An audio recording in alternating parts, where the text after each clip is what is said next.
ஆண்டவராகிய இயேசு கிறிஸ்துவின் விலையேறப்பெற்ற பரிசுத்தமுள்ள நாமத்தில் அன்பின் வாழ்த்துக்கள். இந்த காலையில் உங்களை சந்திப்பதில் மகிழ்ச்சி அடைகிறது. நாளை உங்களுக்கு ஆசீர்வாதமாக இருக்கும். யாருக்காக ஜெபிக்கிறீங்க? யாருக்காக முயற்சி பண்ணுறீங்க? யாருக்காக பிரயாசப்படுறீங்க? யாருக்காக எதிர்பார்த்து கொண்டிருக்கீங்க?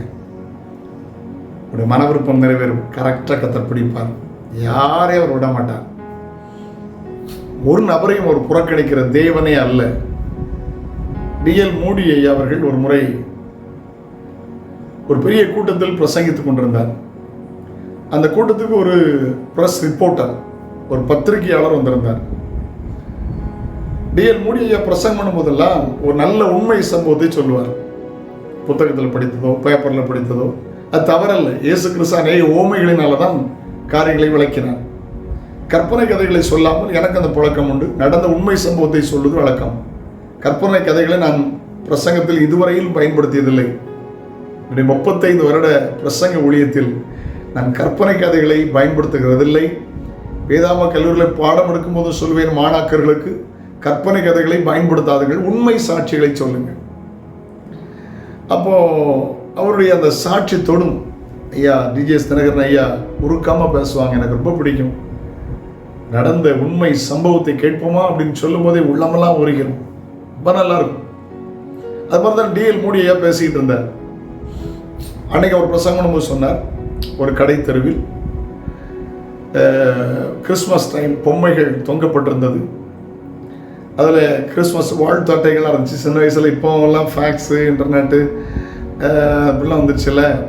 அப்படியே டெவலப் ஆகி இன்ஸ்டாகிராம், ட்விட்டர், எங்கேயோ போயிட்டோம், ஃபேஸ்புக், வாட்ஸ்அப், எங்கேயோ போயிட்டோம். அன்றைக்கெலாம் நான் சின்ன பையனில் கிறிஸ்மஸ் கார்டெலாம் எனக்கு அனுப்புவாங்க யாராவது. நானும் நிறைய பேருக்கு அனுப்புவேன். அது ஒரு பழக்கமாக இருந்துச்சு. அப்போ 3 பிள்ளைகளாக கடையில் நின்று 2 பிள்ளைகளும் ஒரு பிள்ளைக்கு விளக்கிக்கிட்டே இருக்காங்க. எல்லோரும் ஏன் பார்க்குறாங்க, ஏன் அந்த பிள்ளைக்கு இது விளக்கணும், சின்ன சின்ன பொருள் தானே எக்ஸ்பிளைன் பண்ணணும். நடந்து சம்பவம்னா 3 பேர் அக்கா தங்கச்சி. நடுவில் இருந்த தங்கச்சிக்கு கண்ணு தெரியாது. 2 அக்காவும் அந்த விளக்குனாங்க. இன்றைக்கு அநேகர் அப்படித்தான் இருக்கிறாங்க. கிறிஸ்து ஏன் பிறந்திருக்கிறார்னு தெரியவில்லை. கிறிஸ்துவின் அன்பை பார்க்க முடியவில்லை. ஆமென். அவங்களுக்கு விளக்க வேண்டியது இருக்கிறது. காரணம் உடைய பார்வை இல்லை. ஆமென். பார்த்தவங்க ருசித்தவங்க விளக்குறோம். நான் பார்த்தேன், ருசித்தேன், அதனால் விளக்குறேன். சிலருடைய கண்கள் அடைக்கப்பட்டிருக்கிறது என்று பிரசங்கித்தார். அந்த கூட்டம் முடிந்த உடனே நேராக அந்த பத்திரிகையாளர் வந்து கேட்டால், நீங்கள் சொன்ன அந்த சம்பவத்தை, இந்த 3 சிறுமியின் சம்பவத்தை எங்கே இருந்து எடுத்தீர்கள்? அவர் சொன்னார், பாஸ்டர் நகரில் ஒரு பத்திரிகையிலிருந்து இந்த நாளில் எடுத்தேன். அவர் ஆச்சரியப்பட்டு போனார். ஆமாம், அது நான் எழுதின சம்பவம் தான், உண்மை சம்பவம். நான் தான் இந்த பத்திரிகையில் போட்டேன். அந்த கண்ணு தெரியாத ஆள், ஆமென், அந்த சம்பவம் என்ன தான் குறிக்குது? நான் எழுதின சம்பவம் தான். அவன் வாழ்க்கையை ஒப்பு கொடுத்தான். வாழ்க்கை மாறியது. குற்றப்படுத்த வந்தவன், அவன் வாழ்க்கை மாறியது. கர்த்தர் அவனை பிடித்தார். அவன் தேவ பிள்ளையாய் மாறினான். சிலருடைய கண்கள் திறக்கப்படட்டும். ஹல்லேலூயா. மனக்கண்கள் திறக்கும்படி ஜெபிப்போம். எலிசாவின் வேலைக்காரன் கேயாசியுடைய கண்கள் திறக்கப்படவில்லை. ஆனால் எலிசா ஜெபம் பண்ணார், வேலைக்காரன் கண்ணு திறக்கணும். திறந்த போதுதான் அவங்களோட சுற்றி அக்னிமயமான குதிரைகள் இருக்கிறதை, ரதம் இருக்கிறதை பார்த்தார். ஹல்லேலூயா. அதனால சங்கீதக்காரர் சொல்கிறார், வேதத்தின் அதிசயங்களை பார்க்க முடிய என் கண்களை திறந்தரணும். கர்த்தரை ஆசீர்வதிப்பார். நாள் உங்களுக்கு ஆசீர்வாதமாக இருக்கட்டும். உடைய எதிர்பார்ப்பு நிறைவேறும். உடைய ஜெபம் நிறைவேறும். விசுவாசம் நிறைவேறும். சீக்கிரத்தில் அவருடைய கண்கள் திறந்து கர்த்தரை நம்புவார்கள். வாசிக்கலாம். அவர் ஞானிகளை அவர்களுடைய தந்திரத்திலே பிடிக்கிறார்.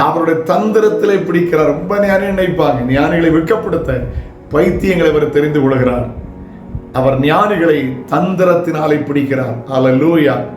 ஆமென். ஜெபிக்கலாமா? தகப்பனே, பல நாள் எதிர்பார்த்துட்டு இருக்கிறாங்களே, சீக்கிரத்தில் அந்த ரட்சிப்பு நாள் வரட்டும். பிள்ளைகள் ஆசீர்வதி, நன்மை கிருபை தொடரட்டும். இயேசுவின் நாமத்தில் ஜெபங்கள் பிதாவே, ஆமென். நாளை சந்திக்கிறேன். அதுவரை ஆண்டவருடைய கிருபைகளை தாங்கட்டும். God bless you. Have a nice day.